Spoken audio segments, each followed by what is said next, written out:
Here at ABC Action News, we're pushing for answers in the COVID-19 vaccination process. Tonight, we're focusing on high-risk Floridians under age 65 who want to know when it's going to be their turn. ABC Action News reporter Haley Bull is learning just how many doses the state is setting aside for them.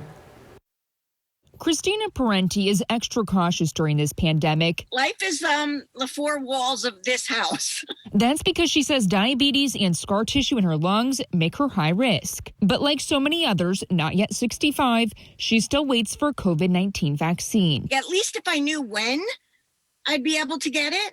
But I just feel like there's no plan. The state lets hospital providers vaccinate people they deem extremely vulnerable to COVID-19. It says so far it's allocated more than 115,000 doses to hospitals. We're restricted in great part because of the lack of product. USF's Jay Wolfson with this takeaway. The message is we're getting better at this. We need to produce more, which we are. Here's where our local hospital systems stand, many using CDC criteria to define who's extremely vulnerable. Advent Health's West Florida division says it's vaccinating patients, including Sarah Sizemore, who has a rare genetic disorder. The system provided us this video. We really needed to receive medical care, but it was so risky without a vaccine.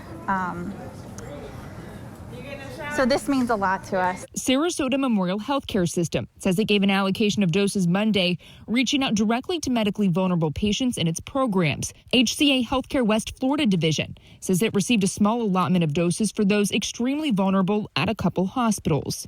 And starting this week, Baycare says it's broadening its criteria for medically vulnerable patients to include more conditions and contacting those eligible. But in the meantime, others simply wait for their turn. That'll be a nice comfort to be able to do the little things again. In Tampa, Haley Bull, ABC Action News.